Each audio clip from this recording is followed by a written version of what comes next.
Hello students, welcome back on my YouTube channel Learning Notes. Today in this video, we are going to study class 10 English worksheet number 5 dated for 17 July. बच्चों इसमें हम आपको पता है कि determiners इसके पीछे की जो वर्कशीट्स आ रही हैं उसमें हम डिटर्मिनर्स और आर्टिकल्स के बारे में कुछ पढ़ा है. इस वर्कशीट में डिटर्मिनर्स और उनके कुछ एग्जाम्पल्स हैं उनके बारे में पढ़ेंगे जानेंगे. चलिए स्टार्ट करते हैं. सबसे पहले आप अपना नाम और अपने क्लास टीचर का नाम लिखेंगे. अब स्टार्ट करते हैं. This is Pinky, this is Billu. Pinky Billu से पूछ रही है, hi Billu, do you know what determiners are? क्या तुम्हें पता है डिटर्मिनर्स क्या होते हैं? अब बिल्लू रिप्लाई कर रहा है पिंकी को, I know articles Pinky. Pinky मुझे आर्टिकल्स के बारे में पता है, but I need to know more about determiners. लेकिन मुझे डिटर्मिनर्स के बारे में ज़्यादा जानने की ज़रूरत है. Okay, determiners are those words that are prefixed before noun to determine their meaning. तो ये बताती है डिटर्मिनर्स ऐसे शब्द होते हैं जो नाउन के पहले यूज होते हैं. किसके पहले? नाउन के. जैसे अगर हम कहें दिस बॉय, बॉय नाउन हो गया, दिस क्या हो गया? डिटर्मिनर हो गया. टू डिटरमाइन देयर मीनिंग, उनके अर्थ को, नाउन जो है उनके अर्थ को या उनकी मीनिंग को डिटरमाइन निश्चित करने के लिए, इसीलिए उनको डिटर्मिनर्स बोला जाता है. अगर हम कहें यहाँ पे दैट गर्ल, तो दैट क्या हो गया? डिटर्मिनर्स हो गया. अ गर्ल, एक अ क्या हो गया? डिटर्मिनर्स हो गया. तो ये जो है नाउन के पहले जो आते हैं वो उनकी मीनिंग डिटरमाइन करने के लिए वो डिटर्मिनर्स होते हैं. अब देखिए आगे, today we will learn about some and any. तो आज की जो टॉपिक है उसमें ये सम एंड एनी के बारे में लर्न करेंगे, सीखेंगे. The general rules is any is use for question and negative while some is used for positive. Both may be used with countable and non-countable nouns. Further, let's look at the table given below. कह रहे हैं जो any का है, in general rule, सामान्य जो नियम है उनके उस हिसाब से एनी का यूज होता है क्वेश्चन और निगेटिव के लिए, मतलब क्वेश्चन प्रश्न पूछने के लिए, हम कहते हैं एनी बॉय, और निगेटिव आंसर के लिए. और सम का प्रयोग पॉजिटिव के लिए होता है, यानी जो पॉजिटिव सेंटेंस होते हैं, और दोनों काउंटेबल और अनकाउंटेबल यानी जिनकी गणना की जा सके, जिनको गिना ना जा सके, उनके लिए होता है. अब आगे क्या दिया है यहाँ पे एग्जाम्पल के साथ. जैसे देखिए सम का प्रयोग और एनी का प्रयोग. काउंटेबल और अनकाउंटेबल नाउन के लिए सम का प्रयोग क्या है? Some people in my school like जज. आप लिख सकते हैं यहाँ पे अलग से, सम बॉयज़ प्ले वेल. तो देखिए बॉय क्या हो गया? नाउन हो गया, और सम का हो गया? डिटर्मिनर. समझिए कि नहीं? अब बॉयज़ को हम काउंट कर सकते हैं, तो काउंटेबल के साथ सम लगा. दूसरा है uncountable. There are some snow here last winter. अब कह रहे हैं कि यहाँ पे लास्ट विंटर में कुछ बर्फ़ थी. सम मतलब कुछ बर्फ़ थी. बर्फ़ को हम काउंट नहीं कर सकते, लेकिन उसके साथ भी सम का प्रयोग हुआ है, यानी इनका सम और एनी का प्रयोग काउंटेबल अनकाउंटेबल दोनों के साथ होता है. पॉजिटिव सेंटेंस में आई हैव सम फ्रेंड्स, मेरे पास कुछ मित्र हैं. वी ब्रॉट सम कॉफ़ी, हमने कुछ कॉफ़ी खरीदी. Offering were yes expected as a answer. जैसे would you like some tea, कि आप कुछ चाय पसंद करेंगे, तो हम सम का प्रयोग करते हैं और हम एक्सपेक्ट करते हैं कि वो हमें एस में उत्तर देंगे. Could you give me some food, कि आप हमें कुछ खाना देंगे. तो इसके लिए भी जब हम क्वेश्चन करते हैं, रिक्वेस्ट करते हैं, तो उसमें भी सम का प्रयोग होता है. Can you borrow some money, कि आप कुछ पैसा उधार दे सकते हैं, तो इसके लिए होता है क्या बोलते हैं? सम का प्रयोग. तो ये कुछ एग्जाम्पल्स थे सम के.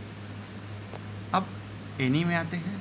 जब एनी को पढ़ लेंगे तो दोनों और अच्छा आपको डिफरेंस जो है क्लियर हो जाएगा. जैसे I don't have any friends, मेरे पास कोई मित्र नहीं है. वहाँ क्या था? आई हैव सम फ्रेंड, यही तो था ना. ये जो पॉजिटिव है, मतलब ये सकारात्मक है कि मेरे पास कुछ मित्र हैं. मेरे पास मित्र नहीं है तो I don't have any friends. तो सम फ्रेंड्स नहीं लिखा, एनी फ्रेंड्स, यानी निगेटिव के लिए होता है.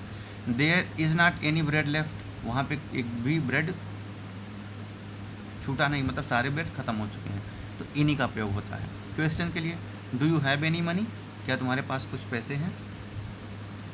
इज़ देयर एनी शुगर, क्या वहाँ पे एनी शुगर मतलब थोड़ा बहुत भी चीनी है।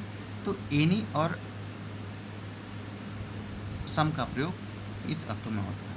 एनी का प्रयोग कुछ के लिए होता है, देख सकते हैं यहाँ पे किसके लिए होता है, क्वेश्चन करने के साथ और नेगेटिव के लिए, और सम का केवल पॉजिटिव सेंटेंस में और कुछ ऑफ़र करते हैं, रिक्वेस्ट करते हैं उसके लिए।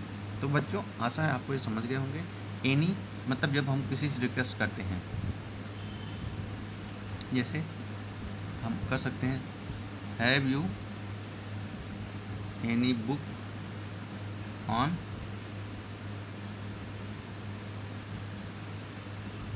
गांधी, क्या तुम्हारे पास गांधी पर कोई किताब है, तो एनी का प्रयोग कर लिए, समझे ना। वही कर सकता है I don't have any book, I don't have any book on Gandhi, तो भी एनी का प्रयोग हो गया।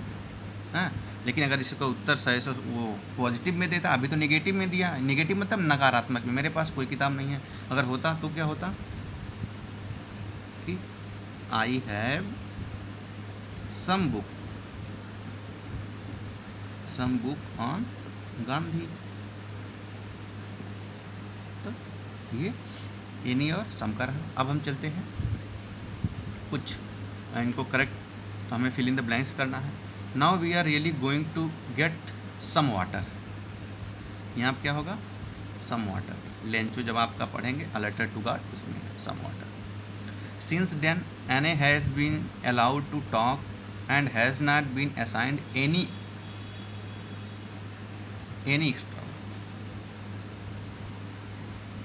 क्योंकि नेगेटिव में है एनी लगाएंगे। They had waited and waited for Wanda to have some fun, Maddie would never have paid any attention, some नहीं होगा एनी, क्योंकि नेवर है, नेवर नेगेटिव में आता है।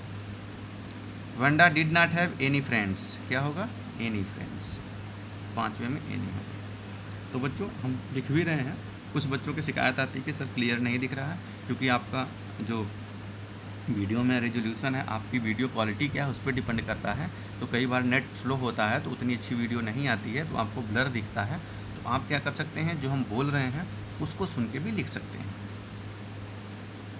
6th में है Wanda has been absent from school for some day, इसमें आएगा some. There are some birds, यहाँ क्या होगा, सम, यहाँ भी होगा। Wanda will not come to your school any more होगा, एनी मोर, क्योंकि यहाँ पे नॉट लग गया। सम, यहाँ होगा some, some say the world will end in fire, some say in ice, यहाँ भी सम होगा। लास्ट है if you have some doubt, या sorry any doubt, if you have any doubt let your teacher know without any hesitation. तो प्यारे बच्चों, 10वीं की आपकी ये जो वर्कशीट थी, हमने देखिए फिल इन द ब्लैंक्स भी कर लिया। इसे आप अच्छे से करके और अपने क्लास टीचर से चेक कराएं। सम एनी के बारे में जो डिफरेंस है इसे आप अच्छे से याद कर लीजिए। अगर एक बार में ना आए दोबारा भी देख लीजिए, उसके बाद भी आपको कोई डाउट है तो आप कमेंट बॉक्स में आके हमसे पूछ सकते हैं। तो वीडियो देखने के लिए आप सभी बच्चों का बहुत बहुत धन्यवाद।